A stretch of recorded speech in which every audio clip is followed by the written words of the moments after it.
In three, two, one.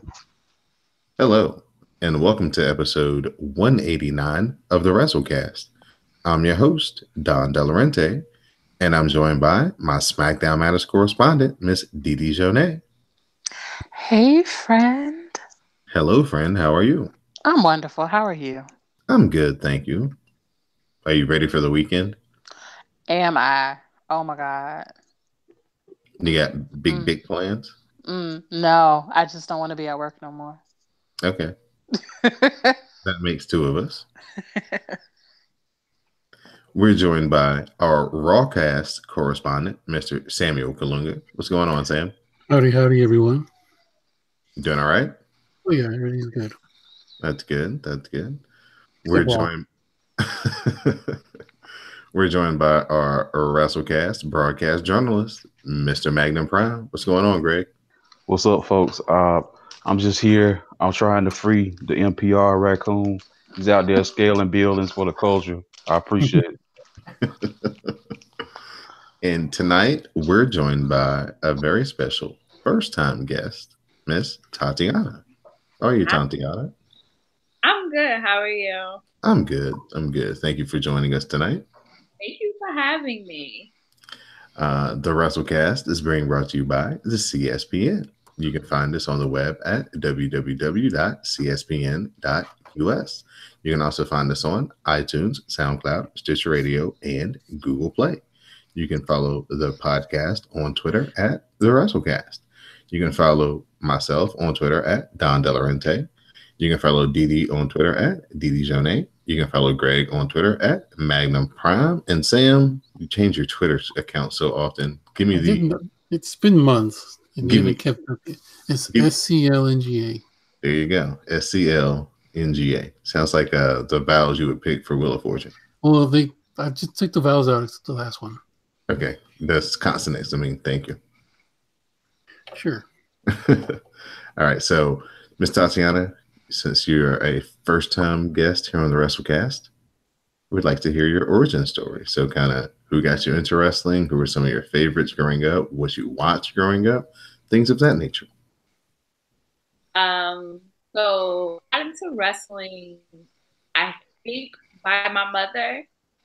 I'm not sure, but if I had to pinpoint, yeah, I picked it up from, I think it was from my mom. She watched it growing up, and when she had a kid, she was like, hey, this is my excuse to continue to watch wrestling. So we were a WWF household. Shawn Michaels was my absolute favorite, along with like the British Bulldog. I cried real tears the day he passed away. I took a break when I went to college from wrestling, sort of like the end of high school, beginning of college. And then I picked it up again 3 years ago. And I've been going strong for the most part for the last 3 years. Yeah, that's cool. Where'd you grow up? What part of the country? In Buffalo, New York, aka the armpit of America. Did you get a chance to go to any live shows as a kid or as an adult? So here's what happened. My mom in 7th grade bought me tickets to go see Raw, and then I ruined it. I got in trouble with something, and she was like, and now you're not going to go see Monday Night Raw. And I was like, well, that's not fair. I don't think crime fits the punishment, ma'am. And that was that. And then I went to my first live event actually last year, SummerSlam weekend, or SummerSlam Monday Night Raw. I went to, since now I live in Brooklyn as a music journalist, just like Khadijah James. Do you have a Russell in your office? No, actually, they just moved my office, and it's a mess. I wanted a troll there. They lost my troll, so now it's just a mess. Let the people know where they can follow you on Twitter. You can follow me at Tatiana Janini. It's spelled TatyanaJenene.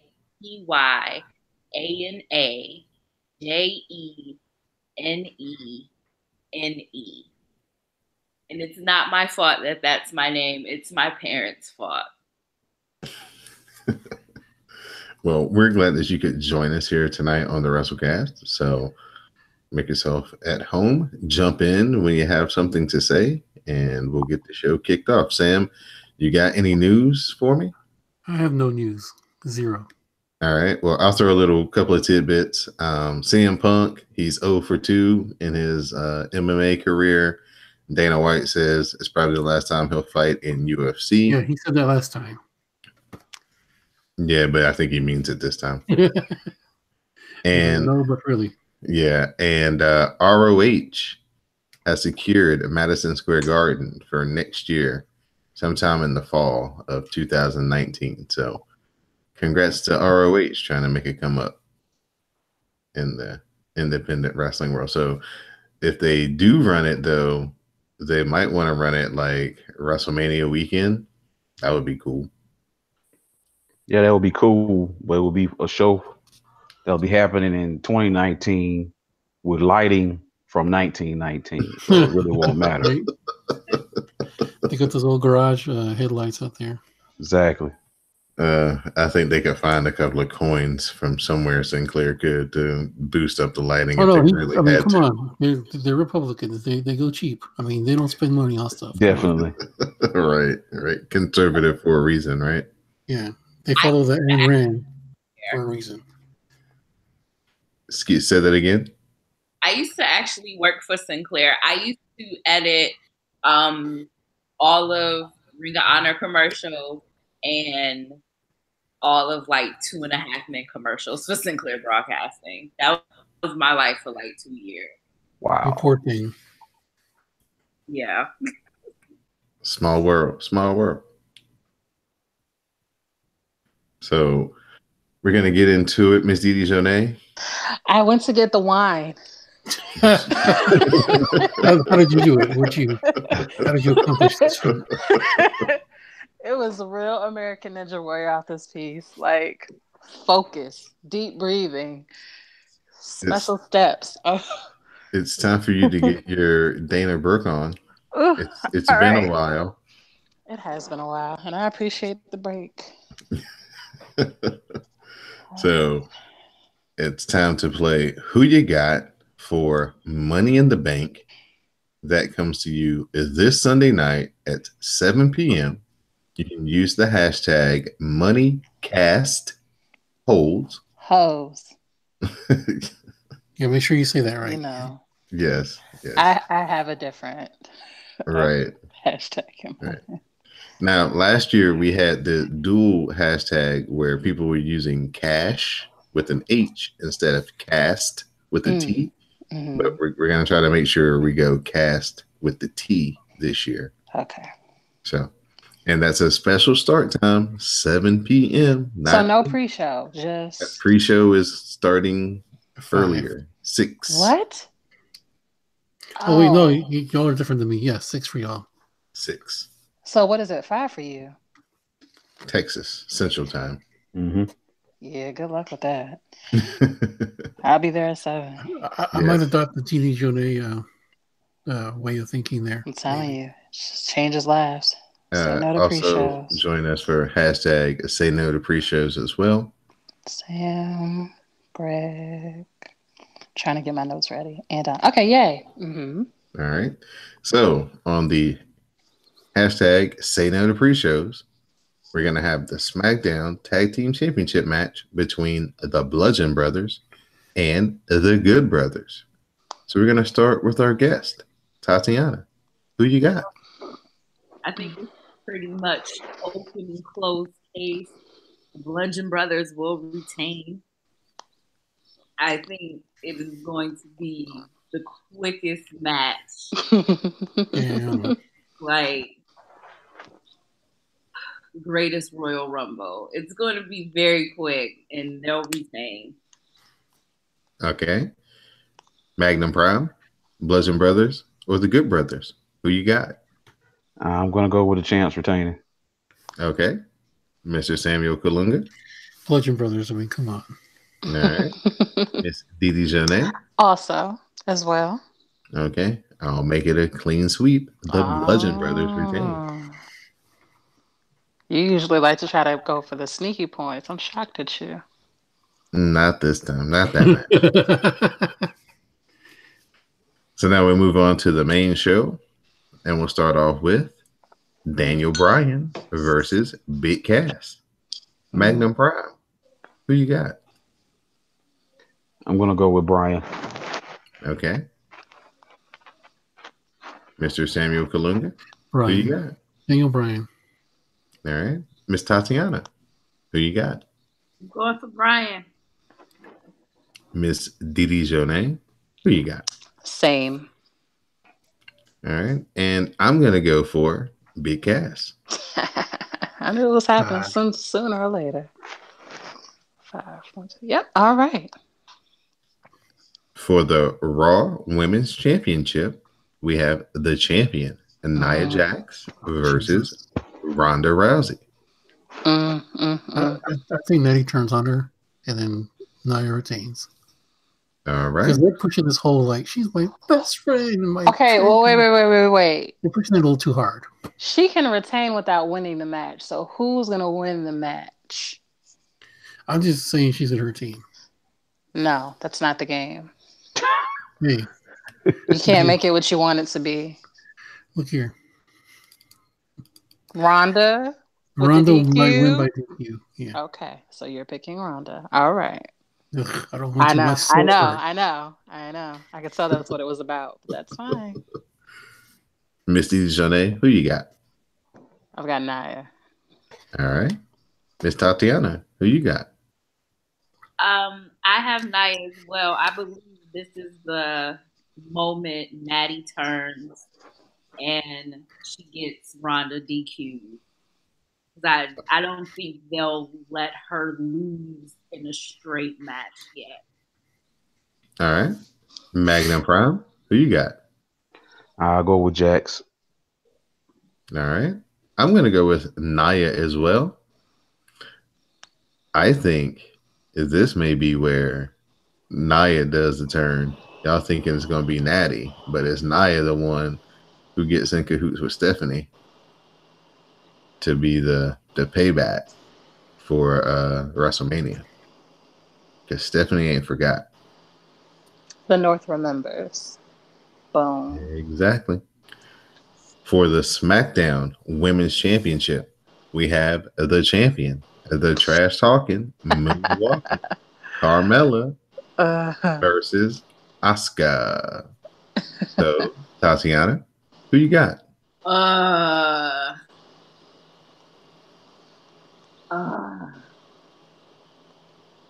I think something happened with this match as well, and Carmella ends up retaining. I just have that gut feeling, which I want, but that's my gut feeling that Carmella retains because of something weird. I'm not sure. So, Asuka wins by disqualification or shenanigans? Yes. All right. Mr. Samuel Kalunga, who you got? I've watched absolutely zero SmackDown, so I'm just going to say Asuka. Okay. Magnum Prime, who you got? Carmella. Oh, he said it with confidence. I know, right? Yeah, I think the rose is all the blue. Put $5 on that Carmella. That's what he said. Miss Dijonay. It could go either way, but I'm gonna say Asuka wins the match, not necessarily the title. Okay. And I'm gonna go with Carmella as well. Okay. All right. Now, for the match that I'll be interested to see the reaction for, Roman Reigns versus Jinder Mahal. Magnum Prime, who you got? Oh. Why the sigh, man? I know this is the barn burner you've been waiting for. I know they're gonna burn it down. Yeah, Matt classic in the making. I know. I'll reluctantly go with Reigns. All right. mm, Miss Didi Jonay, who you got? mm, gender. Okay. Tatiana, who you got? Uh, uh, I'm going with Reigns on this one. All right. Mr. Kalunga, who do you have? Wait, what? I was looking at something that Didi tweeted. What? The dude with the weird face. Oh yeah. I want to know how it happened, but we'll get there later. Yeah, the Roman. Come on. You're so I'm the only outlier, Don. Who you picking? Join me, Don. Nah, I gotta go Roman. Roman's gonna get this one. Boo. Ginger has the great Sunil Singh backing him up, so you never know. I mean, I don't know.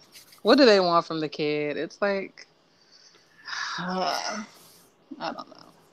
Next up, we have Bobby Lashley versus Boo. Sami Zayn.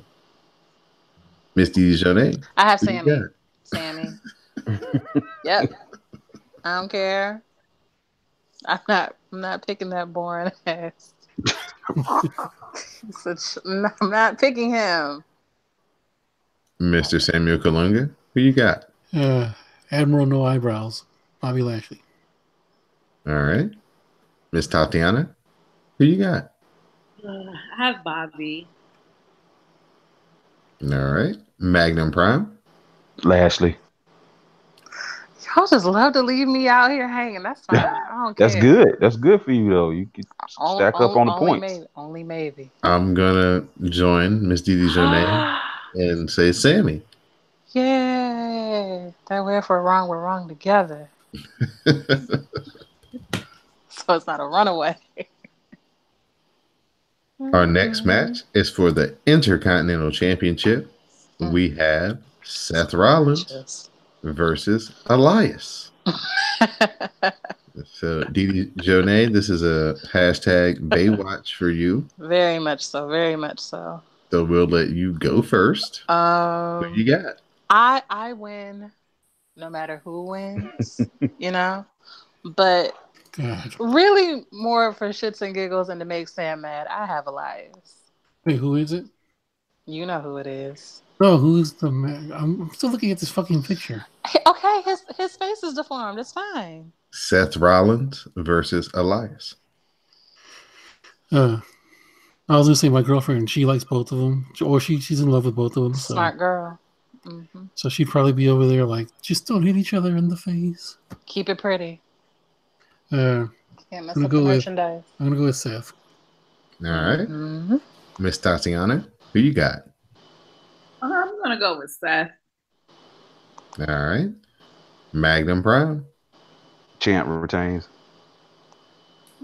I'm gonna stick with Didi again. It's time to walk with Elias. Hey. You can tell who really understands what WWE stands for. Mm-hmm. They don't get it. We get it, Don. Yeah. We understand. For the WWE Championship, we're going to have a last man standing match between AJ Styles and Shinsuke Nakamura. Magnum Prime, who you got? For the story to pay off the way it's being told, I have to go with AJ. I'd like to see Nakamura win, but storyline wise, it makes sense that Styles win. All right. Miss Tatiana, who you got? I think that this story is going to go on a little bit longer than it has to. Oh, no. So, with that in mind,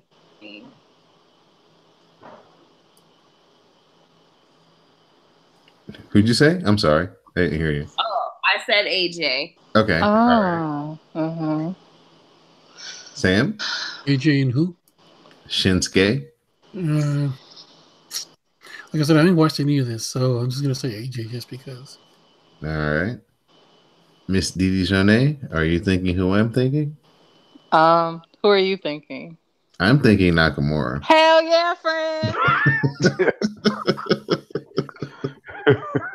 Listen, he hasn't won anything yet. It's either been he lost or they both did double countouts or whatever. Like, at some point, there has to be something, and I don't know. I have faith in Nakamura. Right, me too. All right. So we move on to our women's Money in the Bank ladder match. The participants are Alana, Mm. Natty, Alexa Bliss, Charlotte, Ember Moon, Becky Lynch, Naomi, and Sasha Banks. So, Miss Tatiana, we'll start with you again. Who you got? Oh, I've had such a difficult decision and back and forth with myself about this, but I think I'm going to double down on Becky Lynch. All right. Samuel Kalunga, who you got?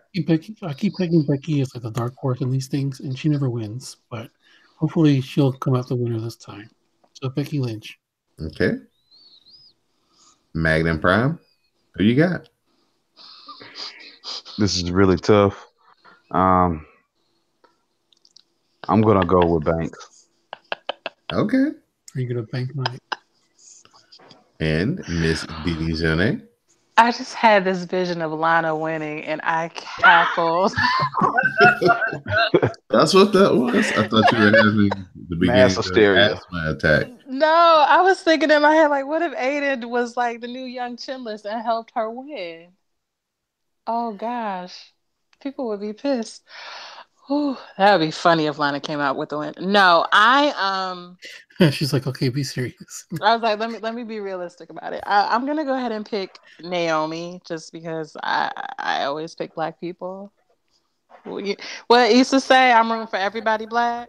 Right. It's very that. Okay. Yeah. I'm gonna if she doesn't break herself before she gets to the end of the match, I'm going Sasha Banks. Okay. Do we want to do one bonus point for Raw versus SmackDown? Okay. It doesn't have to be the same as the person you picked. Oh, you think? Oh, just make like a okay. Yeah, Go ahead. just a general. Okay, so you should kick it off. Who you think? I still think SmackDown. The winner will come from SmackDown, even if it's not Naomi. I think it's gonna be Raw. Raw. Okay. Samuel. I don't care. Okay. So in that case, I'll just give you whoever loses. Yeah, you pick for me. How about that? Yeah, I'm gonna pick whoever loses. Okay. Damn right. Don't leave it to me. I'm a scammer. Greg. I'll go with SmackDown just to even my odds out. Smart man. And Tati. I'm going SmackDown. Alrighty. Perfect. Next up, the main event of the evening, the men's Money in the Bank ladder match. Braun Strowman. The participants are Jeopardy question answer here. It doesn't matter who the participants are. Who is? Yeah. Who is gonna catch these hands? Samoa Joe, Kevin I forgot Owens, he was in the match. Joe Owens, Bobby Roode, Reed Glorious, the aforementioned Braun Strowman, The Miz, Rusev Day, Finn Balor, and one member of the New Day yet to be determined. Ooh. Oh, I have another bonus game for us. Okay, so Sam has Braun. Are they gonna have a ringer join New Day and have him in the match? No, I doubt it. That'd be funny. They're gonna actually pick somebody. So, Greg, who you got? I'm gonna go with Samoa Joe. Okay. Tatiana, who you got? So my conflict has been choosing between Braun and The Miz. Mm. And you know what? Just for S&G, I'm going to go The Miz. I like it. All right. Miss Didi Jonay. I think that I'm going to go with Finn Balor. We are all over the place. Yes, you guys are. And Don? I'm going to go with the third member, whoever's going to be of the New Day. Hopefully, Biggie, fingers crossed. And that's my guess if that's the next game we're playing. Okay. For the bonus point. Okay. There are going to be 2 games. Same as last time's. Is the winner from SmackDown or Raw? I say SmackDown this time. Raw. SmackDown. Sam says Raw. Greg, what do you say? Raw. Raw. Tati, what do you say? SmackDown. SmackDown. Since I said Balor, I'm going to say SmackDown. All right. The only question I have is Samoa Joe going to pop up during Roman's match and tell him about himself some more? Oh, for the love of God, please. He's like Roman. I didn't finish. Y'all last need to time. stop bullying Roman. It's not funny. That dude has that dude has notes. He has like a note. He is He's the Pusha T of the WWE. Samoa Joe is Festivus in human form. He's like, I've got grievances. The feats of strength. I've got grievances. Do you want to hear them? I have them all. All right, and then the next game is who is the member from the New Day who will be in the match? Paige. That's rude. So what? That's rude. Aww. That's up, down, down. So rude. That's even worse. Is it? Sir, That's the name of the show. No, I wasn't insinuating anything else. It's a double entendre. I would say I picked up what you put down, but even that's not okay. Like, it's all okay. bad. It's all bad. These guys are my co-hosts. I think it's going to be Big E. Hashtag Big E for WWE champion. Okay. I think it's going to be Kofi, because there aren't any other small men in the match except Finn. Yeah. Sure. Tati, who do you think? In these latter matches. It's going to be Big E. Big E, okay. Greg? You made a very good point about Kofi, but I do think it's going to be Big E. Okay. And Sam Mills? I don't agree with you much, but I do like the way you think here. It could be Kofi. Look at you. It's our annual time to agree with each other. It's happening. It happens every fifth blue moon. All right. So I figured out what happened to Homeboy. Apparently he tried to commit suicide and it didn't work out for him. A shotgun to the face. That's what I felt. I felt that in my spirit. See, if he took the time to research that instead of researching what he was researching. Yeah. For those who don't understand the digression, there's somebody on Twitter whose mugshot has been making the rounds. He's also into unsavory things like pornography of the illegal sort. But he has a face that not even a mother could love, and we were just trying to figure out how it came to be. Yeah, dude had like no mouth and no nose. And he had one of those straight ring things. Yep. All right. Interesting. And the eyes are offset, but let's not get into all that. He's got his own thing going on. Yeah, so Sam, try to bring us back to the life with some Monday Night Raw. It looks like the comic strip Drabble. Have you ever seen Red Drabble? That's what this dude looks like. But anyway. Really what he looks like is a thing of silly putty that you put your thumb in and then just leave it there? Go Google Drabble, the comic book, the comic strip, and you'll see what I mean. All right. But on to wrestling that matters and not malformed. What's the word? What do I want to call them? Rabble rousers? No, that's not a good No, word that's for not. it. That's not a good word for it. Anyway, Monday Night Raw. There we go. The Raw Money in the Bank participants are in the ring perched on ladders. Kurt Angle comes down to cut a boring 20-minute promo. He talks, and Constable Corbin comes down to join Kurt. Now, Didi, what do you think of Mr. Corbin's haircut, Officer Corbin's haircut? A massive improvement. One. Two, I did not appreciate him talking about now what will the internet wrestling community say? Now they ain't got nothing to complain about. First of all, you did yourself a favor. You didn't do me a favor. Honestly. Like, let's get that straight. The person who benefited the most is you. So It's your ass. So let's just start there. You and your wife should be happy. Don't worry about us.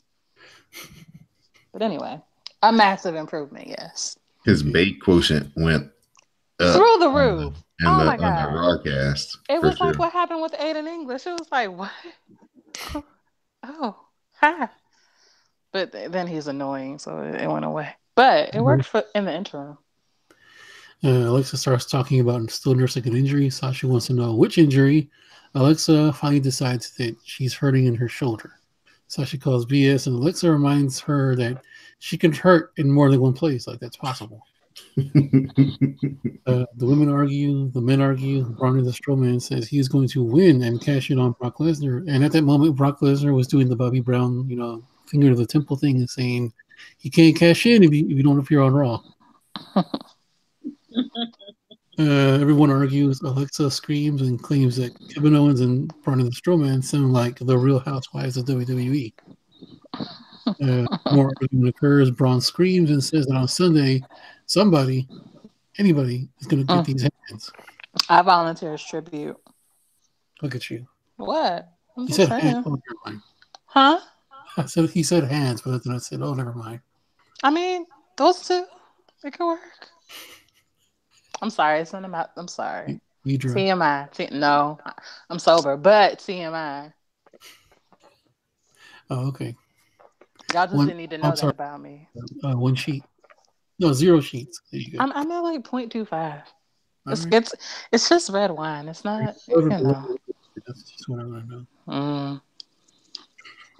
Alexa Bliss versus Natalia. So hold on to y'all's hats right there. This was a good match. What? Yeah. Did you follow? You complimented something? Yeah. The quadruple suplex would have been great, but Alexa pushed up Ember and Sasha. Sasha almost gets Bliss to tap, but Natty breaks it up and is able to break. No, wait, yeah. Natty breaks it up. I don't know why they wrote that twice. But also injures herself in the process. Ember hits the Eclipse on Natty, but Alexa interferes. The two women are fighting on the outside. Alexa sends Ember into the steel steps. Natty gets Alexa in a sharpshooter, and she gets her to tap out. Let's see. Kevin Owens finds Finn Balor in the locker room. He offers him olives, which is symbolic, as he says, because it's like an olive branch. He tries to get him to, join up on his side for the match tonight. Dolph Ziggler and Drew McIntyre versus the Fashion Police. Dolph is a joke. Drew is a beast. Drew does most of the work while Dolph needs to clean up and gets the pin. However, he does do the most talking post-match. Roman Reigns is interviewed by Dasha. He laments not being in Money in the Bank, and now he can cash in on Brock. He says that Jinder earned an ass whooping. Jinder Mahal versus Roman Reigns. So Jinder says Roman will not be facing him tonight. He will be facing another great Indian, a fearless warrior who stands head and shoulders above the competition. Roman's opponent will be the great Neil Singh. I mean, was Khali in town that anybody was supposed to think it was him? All right. Or was Sunil the only one who didn't know? Neil was like, yeah, come on out, Khali. Neil looks confused for a moment. He wants no part of Roman Reigns. Roman punches Jinder off the apron. Neil begs off, tries to attack Roman. Roman hits a Superman punch and then a spear. Immediately after the 3 count, Jinder beats up Roman and hits his own finisher. He pulls Neil out of the ring and the two head up the ramp. Neil looking like the kid at Bunny. Did you see how at one point he just dropped them on the ramp? Yeah. At the end where he was like, Jinder was holding him up, and then he like went to raise his arms up, and then Sunil Singh just fell. He just like stayed there for a good while. The B team versus Heath Slater and Rhino. The B team did a quick win as they celebrate. Matt and Ray pop up on the Titantron, congratulating them. The lights go out, and when they come up, the two are on stage. They do their spooky woke walk. Ray says they're inside the burning let them for sticks. Now, I've read a lot of Greek mythology. Remember the sticks? You're doing that. You're going Speaking in and of out. Greek mythology, you're sounding a lot like Poseidon at the moment. Yes, you are. How's that sound? Much better.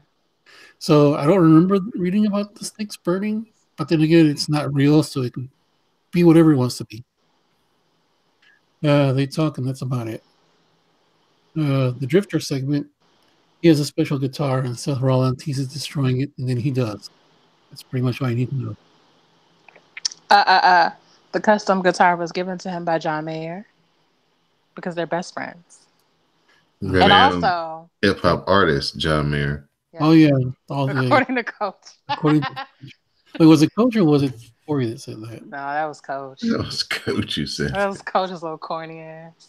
Jesus Christ! I never heard him drop a hot 16, but yeah. Also, Elias let it be known that if you do CrossFit, you are automatically a tool.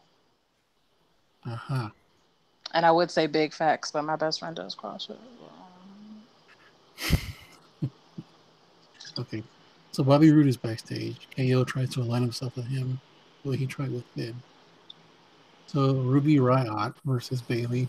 Now on their way out there, the Riot Squad is in the back breaking things, throwing things, and kicking things. They're causing a riot. Okay. Or something. So Robert comes across none other than Robert Evans, of all people. Who's that? He's an indie wrestler from mostly ROH. He did a lot of ROH, did a lot of Shikara. Cool. But he's locally years ago. She sees this. Yeah, he works as like a writer, I think. Cool. He's a writer for WB now. But anyway, she sees his tie, gets out some scissors, and cuts his tie, much to Robert's dismay. The match is fairly standard. Bailey is going for the kill, but the Riot Squad distracts her. CDD, if you had your... Yes. Distracts her by standing on the apron. Ruby drives... Did you hear the sound it's made? Ruby drives Bailey's shoulder into the ring spot and makes a very cringy sound. Poseidon. Okay, what did you hear last? No, I heard you. It was just a little muffled. Okay, so yeah, she makes a very cringy sound when she hits the post. Liv and Zara hold Bailey while Ruby writes on her or something. Yeah. Oh yeah, she writes an R on her tummy. It was not the NWO spray paint attack. Oh, I remember those. Good times. So Ronda is backstage with Natty. She tries to give the former UFC champion some tips. So there's a meeting between Nia Snax and Ronda Rousey. Nothing of note was said. Two ladies did tussle for a while, and they did like an arm bar spot thing. No Way Jose versus Kurt Hawkins. Jose gets in the ring, and Hawkins is nowhere to be found. The referee starts the 10 count. One of the Congo members attacks Jose from behind, and it's Kurt Hawkins. Jose beats up Kurt Hawkins and pins him. What is his record now? That was a good track, Kurt Hawkins. Right. Was it 2-0 and 201? Or I think it's 201 or 202. Maybe 201. So Rob Bobby is from now backstage. They talk about Kevin Owens and how he's been trying to get them to hook up all night. Sami Zayn comes out and says that Bobby Lashley was really in the military. He had no problem running an obstacle course and stood up for a real ring. You're underwater again, sir. Okay, here. Okay, so if Bobby Lashley really was in the military, he had no problem bringing an obstacle course, and he set up for a real ring. So Bobby comes out and says he has nothing to prove, but if it'll shut him up, he'll do it. Bobby begins, showboats a bit, and Sammy attacks him and leaves him alone. So Didi, did you have some pointers here? Pointers? Did you have anything to say about the obstacle course. I know you had something. The fact that there was one, I mean, it didn't seem very securely built, but I mean, it's none of my business. Okay, that's all. It just seemed a little flimsy. They're a little heavy for plywood and prayers, but you know.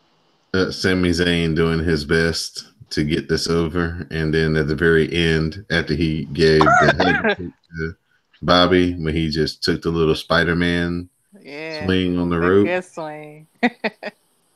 That was the payoff. Not even the attack. The swing on the rope was definitely the payoff for that segment. I see. All right. So let's see here. Bobby Roode versus Braun Strowman versus Kevin Owens versus Finn Balor. The three other men decide to take out Strowman together. At one point, Kevin Owens Hold on there, Aquaman. Start that back over. The three men decide to take Strowman out together. At one point, Kevin Owens splashes onto Braun onto a table.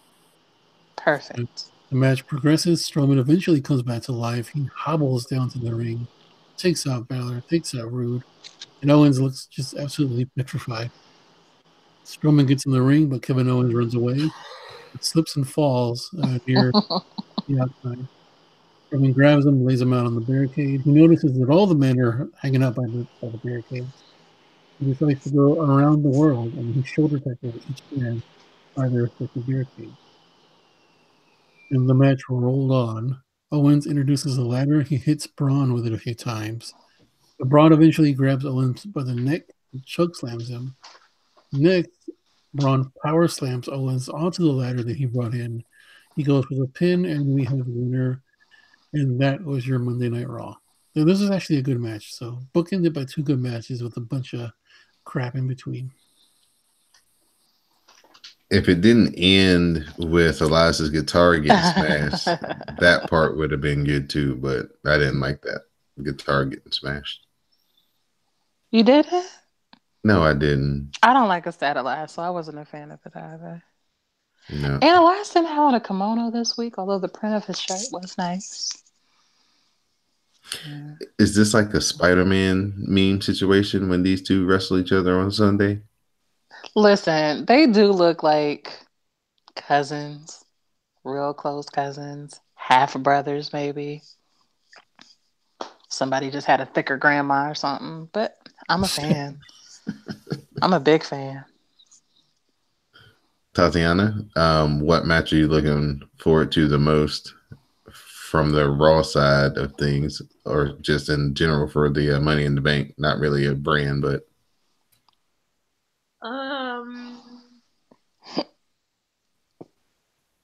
I guess I'm looking forward to the women's Money in the Bank match more than anything else. Yeah, that's where I'm at. The thing is, I've been falling asleep a lot in the middle of Raw for like 2 months now.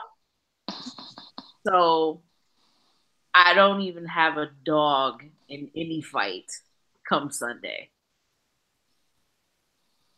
Yeah, it's been sleep inducing here for a lot of since WrestleMania. Monday Night Raw has, so they haven't really been putting together their best efforts, but maybe that'll turn the corner here coming up here in July leading into SummerSlam. So we'll have to see if the trend continues or if they are able to change course. So at this time, we're going to turn it over to Miss Didi Jonet for her SmackDown Matters report. Before we do, I'd like to say that I am out. Goodbye, Aquaman. Did you not hear any of that, or? No. I heard you. See, smart ass. Anyway, I am out. Shout out to Classic. Shout out to you guys. Shout out to our guest. And, of course, as always, shout out to Lady Nikki. See you later. All right, Sam. Thanks for joining us, bud. Who is Lady Nikki? Is that his girlfriend or just a friend? I don't know. You have to ask him next time. Interesting. Anyway, SmackDown is in Memphis, Tennessee. Charlotte, Nebe, Becky, and Lana join Paige in the ring. Paige hypes up the Women's Money in the Bank match and says Raw has their best set to compete, and she had the best of SmackDown qualify for the match, and she doesn't care who wins as long as they bring the win back to her house. They're arguing. Charlotte says she's won almost everything and plans to win Money in the Bank. Becky says no, she's going to win because she was the first SmackDown Women's Champion and she was the first one drafted to SmackDown. Becky's sick of saying she was. And she says she will win, will cash in, and will be champion again. Becky says she'll beat Charlotte again like she did last week. And that's where you go, what? Ooh. Thank you. Thank you. Appreciate it. The double iconics arrive and mock the Money in the Bank competitors, with Peyton Royce doing some impressions. Billie Kay mocks Charlotte. Naomi cuts them off. The double iconics now make fun of Naomi and Lana. Mandy Rose and Sonya Deville arrive. And of course, that leads to a 4-on-4 brawl. And of course, that will lead to an 8-woman tag match later on tonight. I know that people may think they're annoying, but damn, the Iconics make every segment better when they come out there. Do they? Yeah, they do. I'm still trying to figure out if I'm laughing with them or at them. At them. I'm not laughing at all. I'm just kind of just like, oh, you're there and you have funny accents. How nice. We love an accent. Any hoodle. After the commercial break, Daniel Bryan and Shelton Benjamin have a match. Daniel Bryan counters the pay dirt and gets in the yes lock, but Shelton counters out and into the half crab. Daniel Bryan fights and counters into the knee bar, and Benjamin taps. How did we like it? Did we care? Oh, it was awesome. Yes. Do we want to see this happen more? Yeah. If Daniel Bryan's gonna like be the 10-minute wrestling machine match every week on SmackDown, yeah, we can do that. Big fan. Oh, cool. Big fan. Let him wrestle. Like, too bad Chad Gable's not on the show anymore. Let him wrestle Chad Gable next. Chad Gable needs a fashion rethink. The hair, the bandana, the singlet. I mean, Baron Corbin cut his hair. I mean, you've already made one miracle happen. Listen, I work in the anointed time and not the appointed time, because everybody knew he needed a haircut. But backstage, Paige meets with Asuka, and Asuka says she wants Carmella tonight. Paige says that she'll add them to tonight's women's tag match. That makes it like 5-on-5 at this point. Paige meets with Miz, who is practicing Miz Fu in a ref's outfit. He wants to ref the Joe versus Rusev match tonight, but Paige knows what he's trying to do. Miz is offended by these accusations, and she tells him to, what? Shut up. Because when her hand goes up, his mouth goes shut. But she ends up making him the ref anyway. So Paige is doing that thing, no shade, that like Caucasian mothers do, where she's like, I didn't say that. I make the rules. And then they do what the child wants anyway. It's very that with Paige. It's yeah. Who told you could get McDonald's? Okay, let's go get McDonald's. It's very that. But it's all right. She'll mature. Next, we have an interview with Jerry Lawler and AJ Styles. He brings out AJ for a top of the stage interview. Jerry talks about AJ slapping Nakamura last week during the contract signing. AJ admits he lost his cool and apologizes for what? Not knocking Nakamura's head off. Ooh. Second time tonight. This is rough stuff, and this is the house that Didi Jonay built. Thank you. Like I said on Twitter, if you weren't around for when SmackDown was on Thursday nights competing against Scandal, you don't get to say you built nothing. I'm not new to this. I'm true to this. Bloop. Okay. Thank you. Bloop. Yes. So the house that I built, but he rents, that's fine. If Nakamura continues to act like a child, AJ will act like a man. The last man standing. He says he will walk in the champion and leave the champion. And I mean, I guess he might, but that's just so boring. Yeah, it was a quick to the point type of interview. Yeah, I just want to see Nakamura win. He's got the right attitude to be a winner because he's trash, but it's so fun. It's just like, oh, you're awful, and all of it's amusing. That's what you need in a winner. It's not as fun when they like perennially lose. Like it loses some of its charm. That's all I'm saying. Next is Samoa Joe versus Rusev. Again, Miz is the guest referee. Joe avoids the big kick and looks for the coquina clutch. Aiden distracts the ref, and we get a ref bump. Miz is back up after Joe hits an ST Joe, but Miz won't count. So then Joe attacks the Miz, which allows Rusev to take out Joe with the Machka kick, and he picks up the win. Post match, Rusev lays out Joe with the ladder, but then Miz lays out Rusev with the skull crushing finale. Then Miz climbs the ladder and grabs the briefcase. Ooh, good shit. Miz opens the briefcase to find what? Pancakes. They think these things through. So you see New Day laughing their asses off backstage because who thinks to put pancakes? Did you see Kofi and Xavier in the same shirt? Mm-mm. They were in like a quadruple or like a 5X, and they were both in the same shirt. Like side by side or one in front of the other? No, side by side. I don't know. I didn't Yes, see you it. didn't see it? Oh my No. God. That's fun. They're just a fun time. Mm-hmm. Oh man, if you go to a live event, if you go to like a TV event for sure, that entrance is super lit.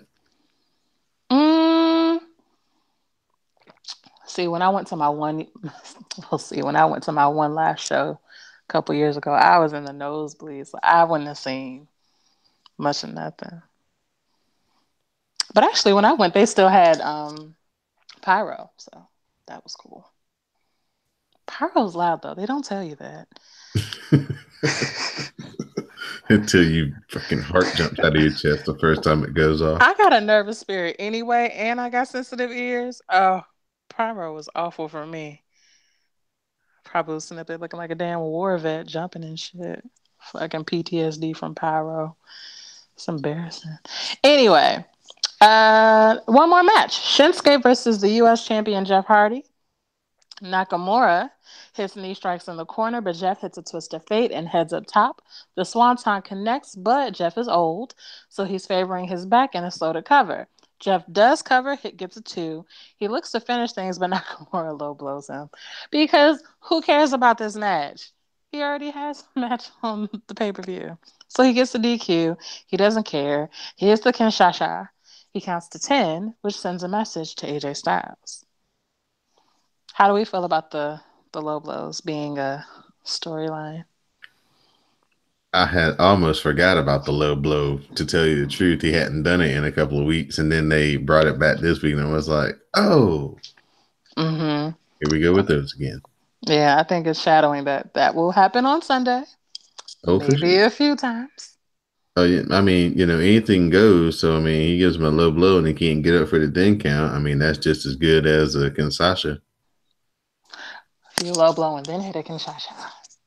And then low blow again. Just being cruel now, Didi. Goodness. Listen, if you haven't won a cup yet, it's your own fault. Tati, what do you think about this match?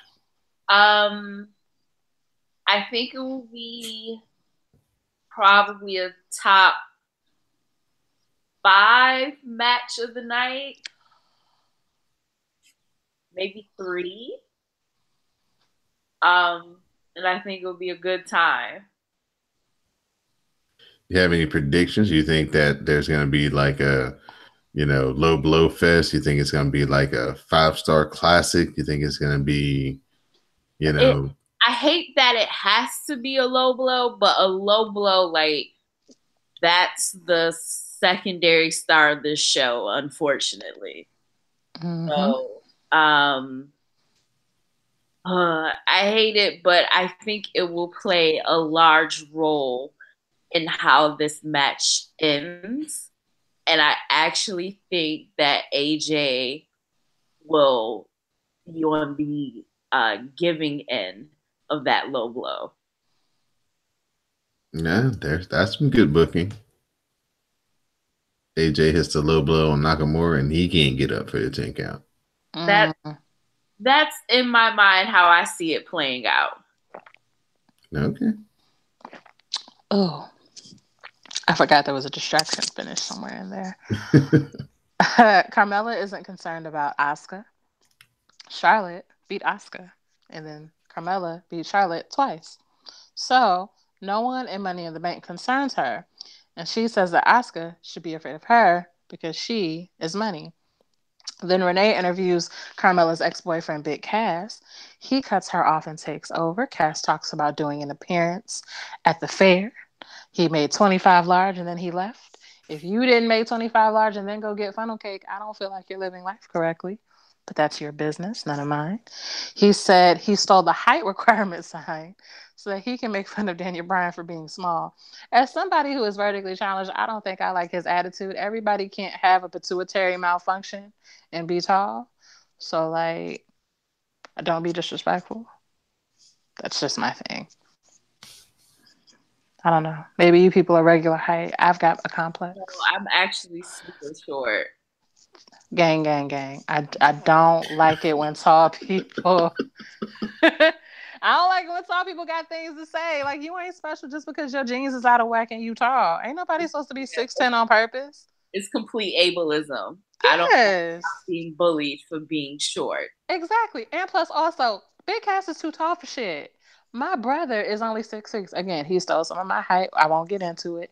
He's 6'6" and he rode a roller coaster. I didn't get on it because I know better. And I'm looking at the warning signs that nobody ever fucking reads and say, like, don't get on it if you're real fat. Don't get on it if you got heart palpitations. Don't get on it if you're pregnant. It said don't get on it if you're over 6'4". So basically, Big Cass is too tall for shit. So he's deformed. Okay?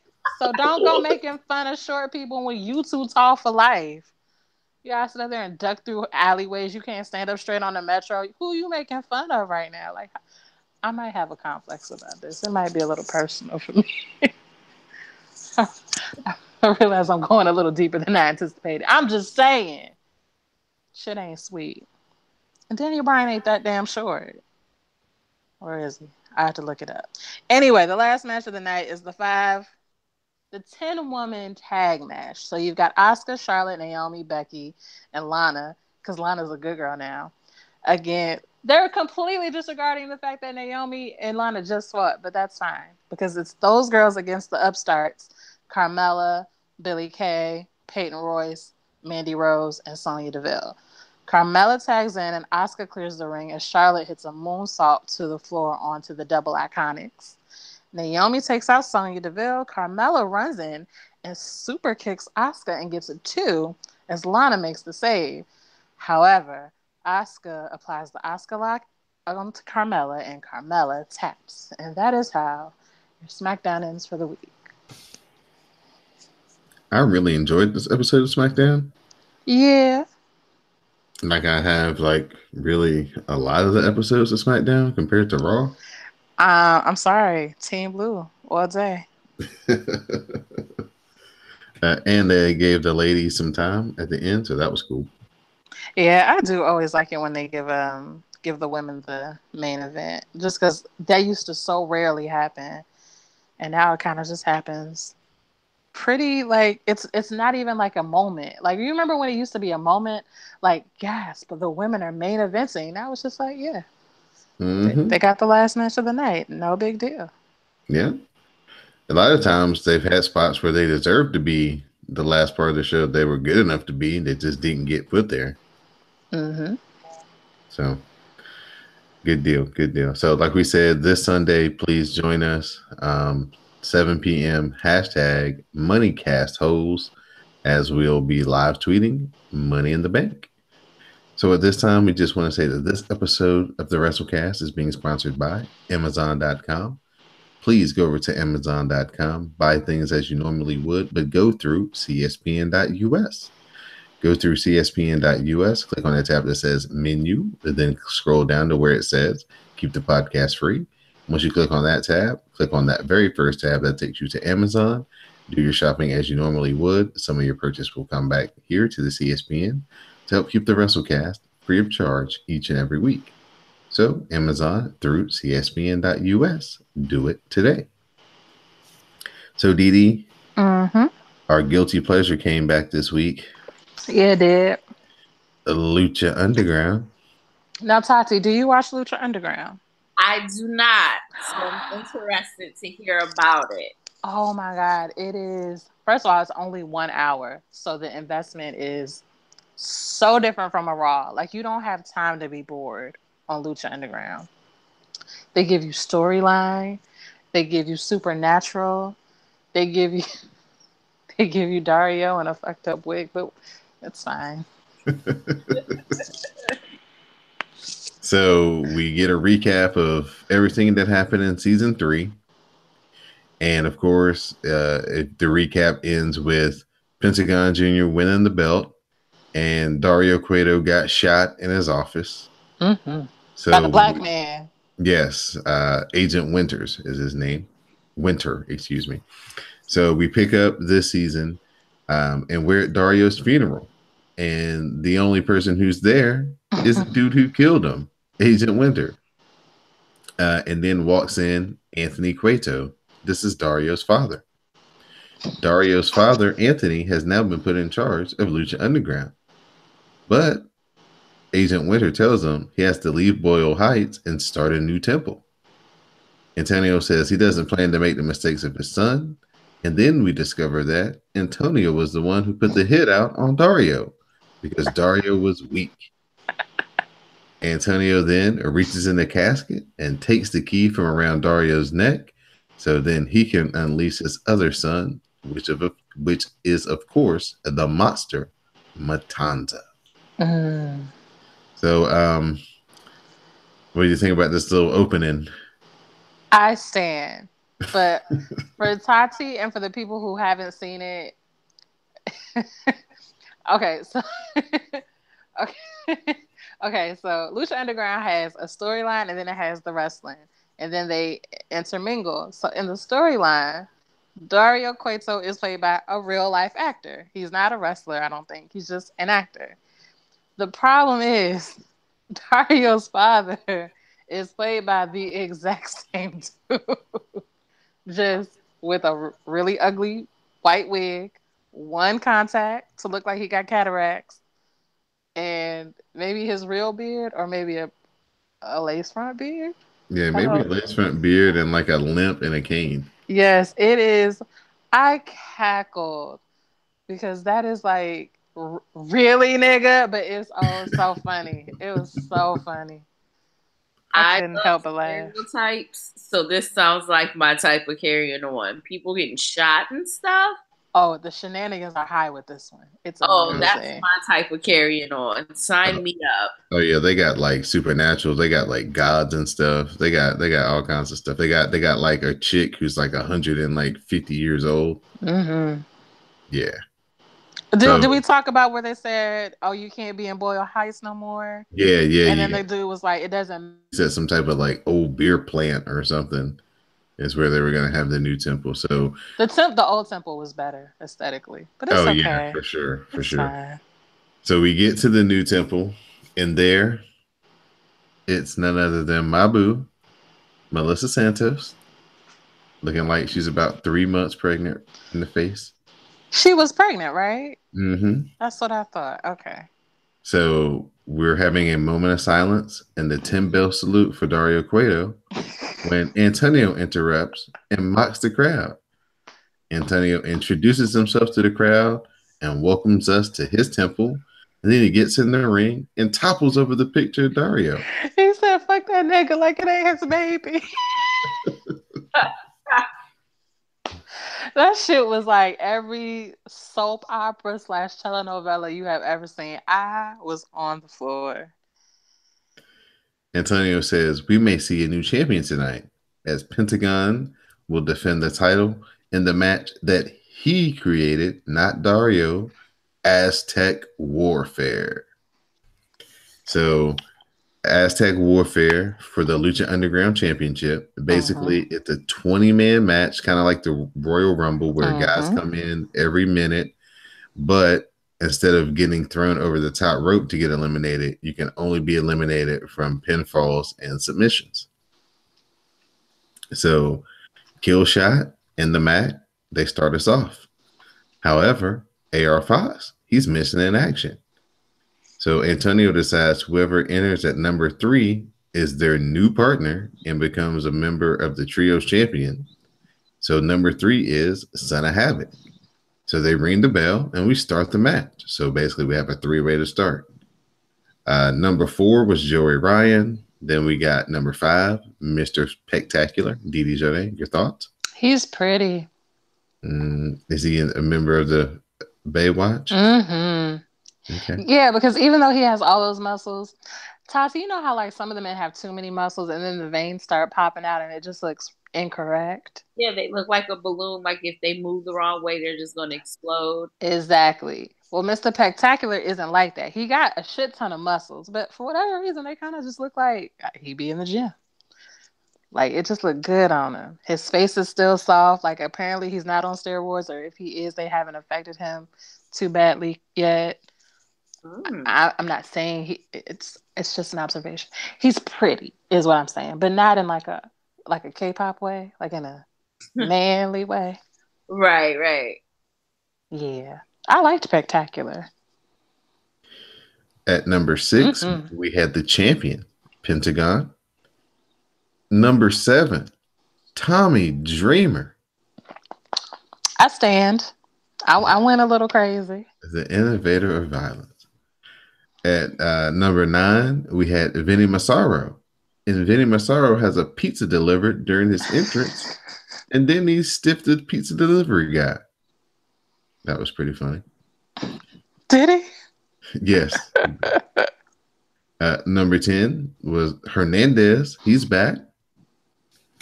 Number 11, everybody's favorite, Johnny Mundo. He's another pretty one.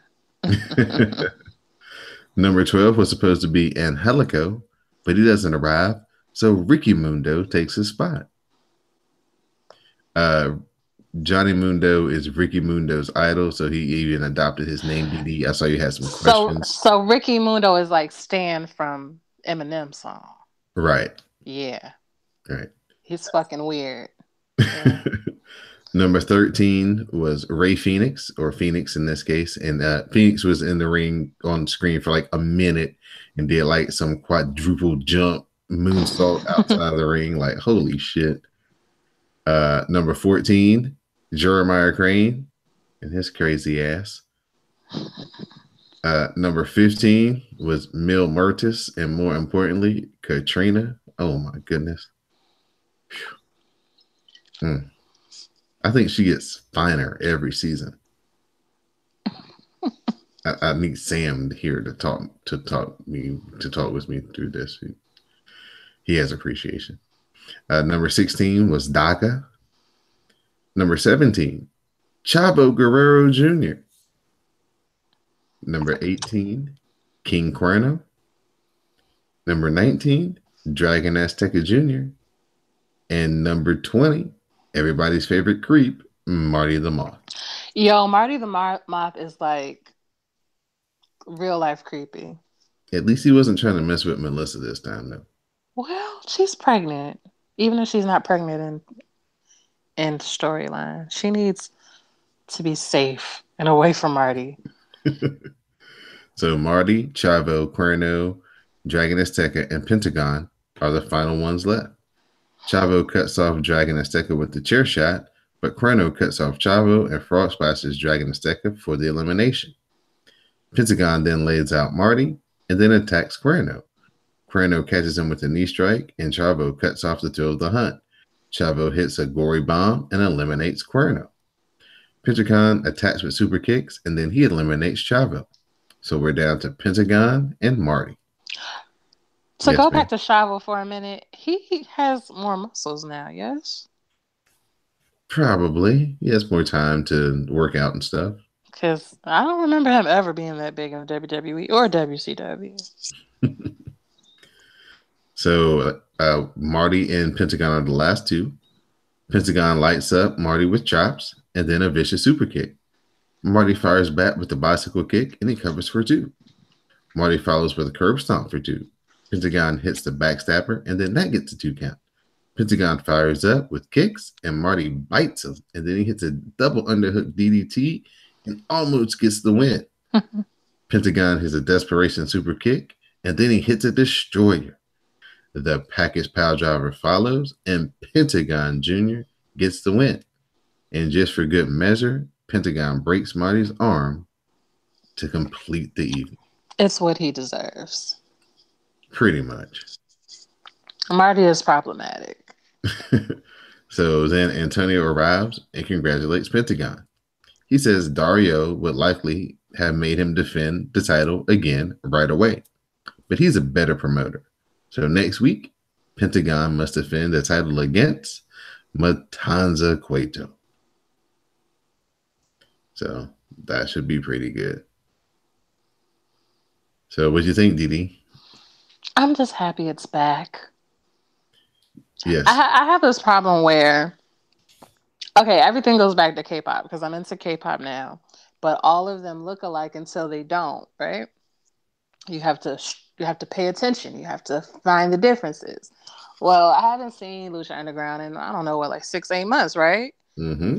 And so to jump into a 20-man match, and there's like King Cuerno, there's Son of Havoc, there's Matanza, there's Pentagon Jr., Pentagon Dark, there's Dante Fox, there's some other dude with some other little weird, like they all look alike. Because they all have on Lucha masks, and the 5 who don't, they all look different. But I already know who Johnny Mundo is. Who these other 7 people? I don't know who these people are. I will just be honest. I don't know who they are. I don't remember. I don't remember the context. I don't remember how they're with that person. I don't remember. All I know is Marty the Moth, the little snake bitch, Vibora, because that nigga is creepy as hell. That's the other thing I will say. Lucha Underground masks are like well thought out. Like they went to people. They weren't just like, oh, let me just go to Party City and get a mask. Like they put money into the mask, and it's creepy as hell. Because Vibora makes me uncomfortable. I don't like looking at him. But, like, I don't know who these people are. Is what I'm getting at. I don't know who I'm looking at. So it's so hard for me to, like, especially now that Ricochet is gone. Now that Ricochet is gone, I don't know who I like no more other than Johnny Mundo. Mm-hmm. I just pick whatever one has, like, shiny pecs at the moment. I don't know. Yeah, I think that's the reason why they did that match that way, was to kind of reintroduce you to everybody. So you could at least see a little bit of everybody before we get into the big storyline of the season. Which makes sense if I remembered what happened last year. Like, I remember Ricochet had the big match with the other dude, but was that dude Dante Fox or was that some other black person? I don't remember. So, like, I'm missing the building blocks. And what they did last season, they played, like, the last 2 episodes, and then they went into season 3. This season, they had some like Sylvester Stallone movie on. Oh yeah, before season 4 started. They didn't do a recap. Yeah, they had Over the Top on. I watched the end of it. Oh, that movie's got Terry Funk in it. That's a Sylvester Stallone classic. Is it a Sylvester Stallone classic? Yes. He's as like good as or better than Rocky? Oh no, it's not better than Rocky. He's like an arm wrestling champion or something, arm wrestling competitor. He's a competitor. Yeah, he's trying to bond with his son. His snitty ass son, who was like in a private school or some bullshit. Mm-hmm. He had a blazer on, so that's how you know he was a snooty little asshole. Right. This was one of the first movies that was on HBO when we first got cable. So yeah, I've seen this movie probably 15 times. Say word, I've never seen it. All I saw was like the last 45 minutes or an hour, and I was just like, okay. yeah. All right. Like, they made a whole movie about arm wrestling. And I guess I shouldn't be surprised because I did watch Dodgeball. And I do love Dodgeball. And you got to remember, this was like the 80s. It was like 88. Yeah. When we had no entertainment. So why not? All right. But then it was like the prize was $50,000. I'm like, $50,000 was a shit ton of money back then. That's a shit ton of money. Because it's a lot now. So you're talking 30 years ago? That's enough to change your life. Yeah, it's probably worth about $65,000 right now. Gotta be, at least. Today's money, yeah. Yeah. So Tatiana, do you watch NXT? Of course, I watch NXT. All The right. best thing coming out of the WWE right now. Now Big see, facts. this Big is facts. a woman after my own heart right here. Now, see, we're going to have to start off with the War Raiders. They start off the show versus Justin Storm and Ricky Martinez. The War Raiders get the easy victory with the fallout. Post match, the War Raiders cut a promo, dropping a few mighty references, teasing a feud with TM61. The War Raiders then kill one of the jobbers with Thor's hammer. They literally almost kill this dude because what it is they one dude does like the pop up, like Kevin Owens does a pop up for the power bomb, Mm-hmm. and then the other dude catches him and does like a power slam. Well, they did the pop up, but the catch for the power slam was a little late, and the dude was like a centimeter from landing straight down on his head. Oh, Yeah, it wasn't good at all. So we see the Undisputed Era. They're talking, and O'Reilly's warming up for tonight's main event. Cole chases the cameraman away. Are you a New Japan fan, Tati?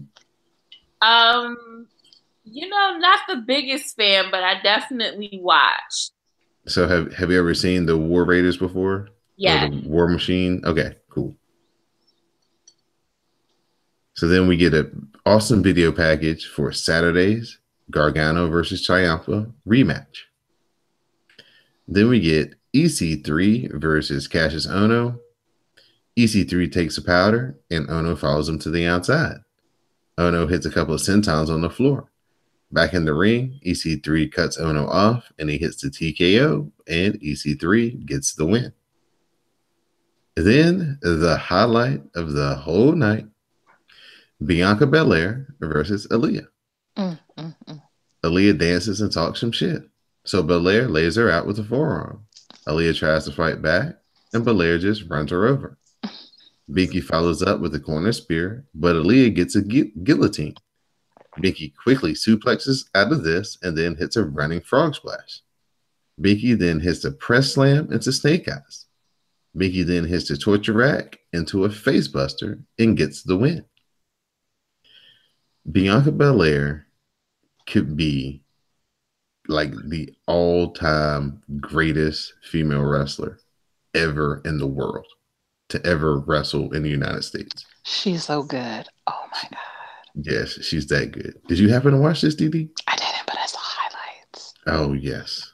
I saw her like jump over her, hit a backflip, and then like run like bitch was a sprinter into the corner and fuck her up. I was like, oh.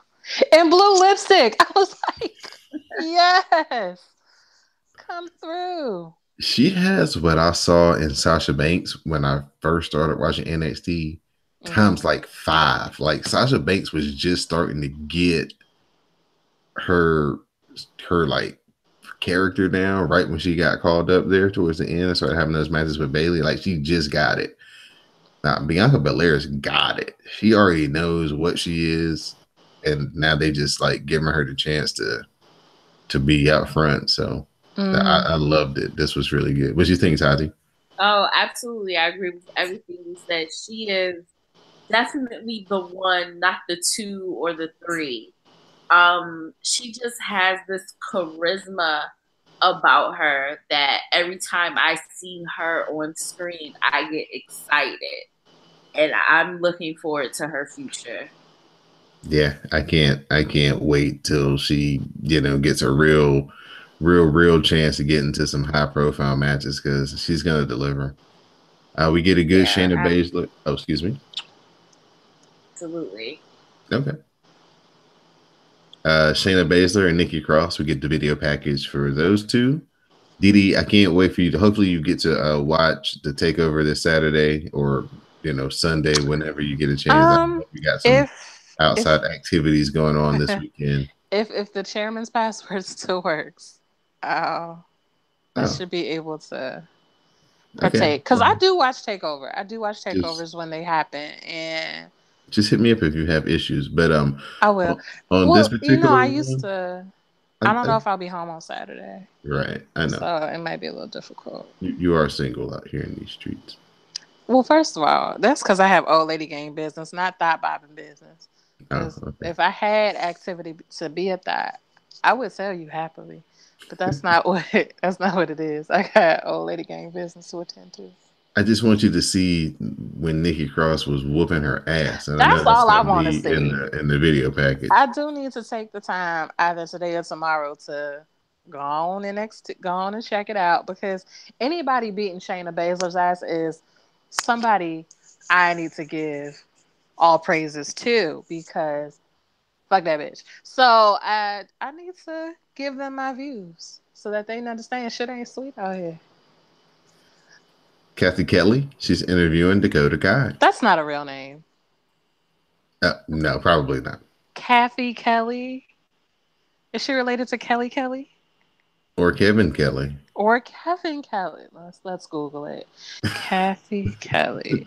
So Dakota Kai is proud of her effort against Shayna Baszler and feels that if she gets another chance, she may be able to win. That's when Bianca Belair arrives. And she said she's heard enough of this shit. She's like, why y'all interviewing this chick? Didn't y'all just see what I just did? She says that Dakota Kai won't do anything about the interruption and tells Dakota Kai to fall in line and go back to crying and failing. Dakota Kai challenges Bianca to a match for next week. So I was feeling everything about this. I was like, okay, take your interview time, boo.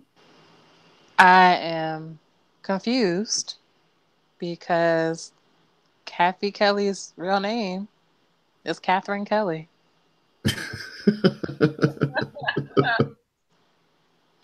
I don't know what to do with this information. Oh, that's weird. Okay. Anyway, lots of things that matter. UK Championship between Pete Dunne and Kyle O'Reilly. Kyle O'Reilly hits a knee strike, followed by an axe kick, but Dunne hits an enziguri.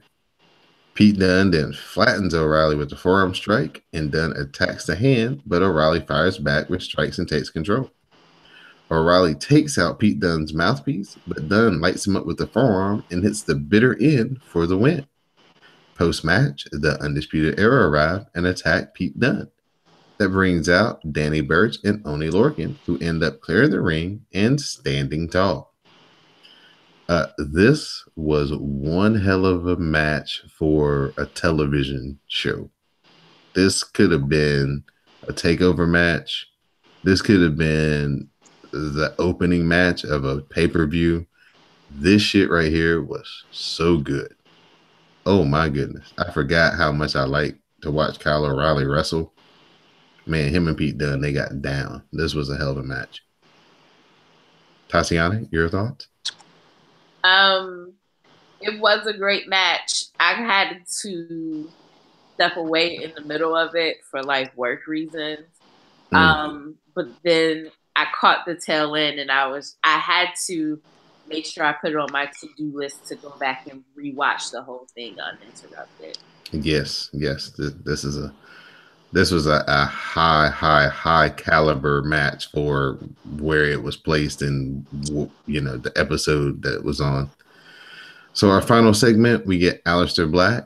He arrives to close out the show. Black says that Lars may have caught Black Mass, but at TakeOver, Lars will feel his wrath and fade to black. Lars takes issue with this, and he arrives. He rushes the ring, and Aleister Black fires away with strikes and gets the big monster down to a knee. This only pisses Lars off, and he lays out Aleister with 3 freak accidents to stand tall. Lars then takes the NXT champion over his shoulder, puts him on top of the announce table.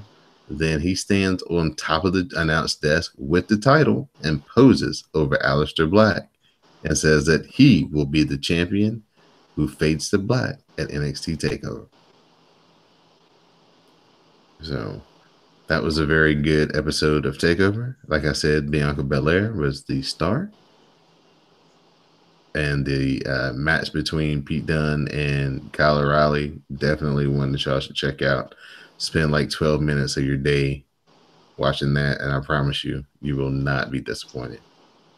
So our final piece of business here on this episode of the WrassleCast is to preview the hashtag ShyCast TakeOver, as we're going to have NXT TakeOver from Chicago this Saturday night at 8 p.m.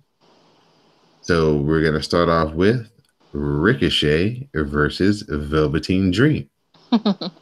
Now, this match probably will be the best match of the whole weekend. I think this will be the match everybody will be talking about because these two are probably going to do some of the most craziest, death-defying.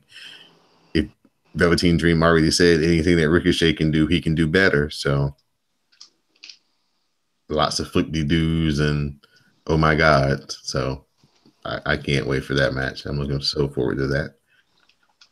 NXT Tag Team Championship match. We have the Undisputed Era, Kyle O'Reilly and Roderick Strong. They're going up against Oney Lorcan and Danny Burch. This has a chance to be like a sleeper match of the night. Oney Lorcan and Danny Burch are really good, and O'Reilly and Roderick Strong, they should, have some really good tag team stuff together too. So I'm looking for that match to actually be one of the sneaky matches of the night. Shayna Baszler versus Nikki Cross. I don't know how this is going to play out, but hopefully, Nikki gives her a good run and Shayna can prove herself that she's worthy of being the champion. The NXT Championship match, Aleister Black versus Lars Sullivan. Lars Sullivan getting his first really high-profile singles match. So it'll be interesting to see how long it goes and if Aleister Black can prevail in his first title defense.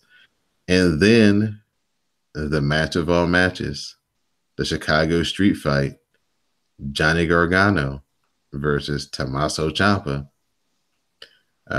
Basically 1 year ago, we were right here. And this is where it all happened. And we're back. So I can't wait. I don't know what's going to happen. I'm just going to strap in and go for the ride because Tommaso Ciampa is the best heel in wrestling, and it's a street fight, so that means that he can do dastardly things, and I believe he's got something dastardly up his sleeve playing for Johnny, so we'll see how that all plays out on Saturday night at 8 o'clock. Again, join us and our live tweet at hashtag ShyCast Takeover. So at this point, we're going to open it up to our guest for her shout outs and thank yous. I want to thank you guys for having me on, first and foremost. Who do I have to shout out? No one really. Shout out to Finn Balor's abs. Big facts. Yeah. Shout out to that. And that's it. Thanks for having me. No, thank you for joining us. Miss Dee Dee's your name. Your shout outs and thank yous. Shout out to Mel because Mel always gets shout outs and she's going through some things right now. So definitely shout out to her. We love you. Shout out to Chairman because Chairman always gets shout out. Shout out to Sam, Greg. Shout out to one of my children. They told me their 16th birthday is this weekend. And what I really enjoyed about it was the invitation said gifts, cash. And I was like, get right to the point, Niecy. Yes, I'm not mad. So shout out to her. Because I listened to, I forget where I heard you. Maybe it was Jaden XD. And you were talking about wrestling. You broke up because I think you dropped the phone or something. So repeat the person again. Tatiana. Yeah. Because I think I heard you on Jaden XD and you were talking about wrestling. And I was like, oh, shit. She really knows about wrestling. And I usually come over their show and just talk about wrestling. They all sit there like, okay, girl. And yes, you were talking to them and they were like, mm-hmm. Like they didn't get it. But I was like, yes, and yes. And I was like, I know exactly what you're talking about. So I think that's when I started following you. So Donald don't tell me nothing. I don't ask him anything. So when he was like, Tatiana's on, I was like, okay, cool. I don't know who that is. But then I started listening to you and I was like, oh shit, it's her. So I'm really glad we got a chance to talk. And I'm so happy that you were on the show. So definitely shout out to you.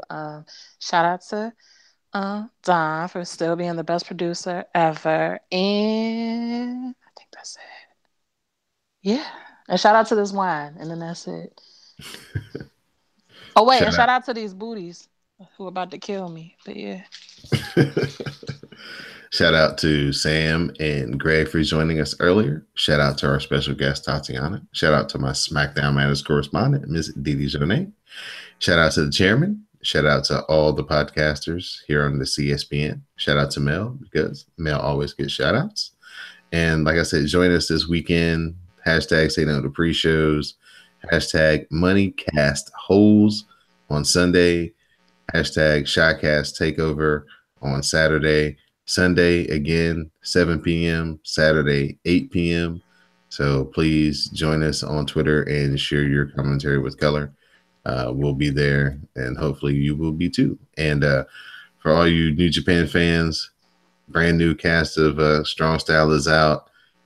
Search the What We're Watching hashtag to view the final 3 matches from Dominion, the IWGP Junior Heavyweight title match between Will Ospreay and Takahashi.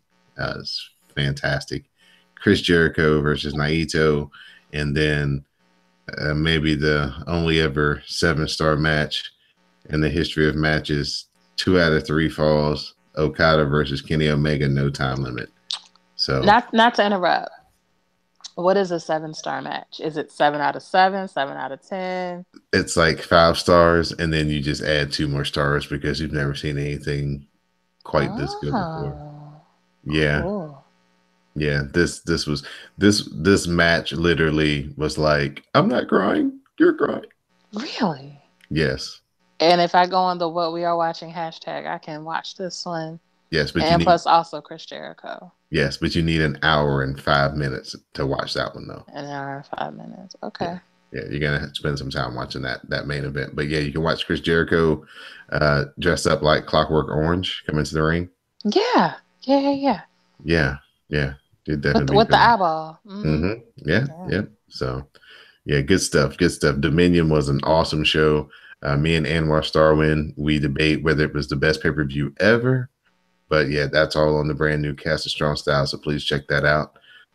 So New Japan fans, we got that up for you quick, fast. Didn't make you wait this time because the show was so good. So check those out and stay tuned, since this is episode 189 of the WrassleCast. So for my guests, Tatiana and Didi Jonay and Sam and Greg, I'm Don Delarente. Now stay tuned for the parting promo.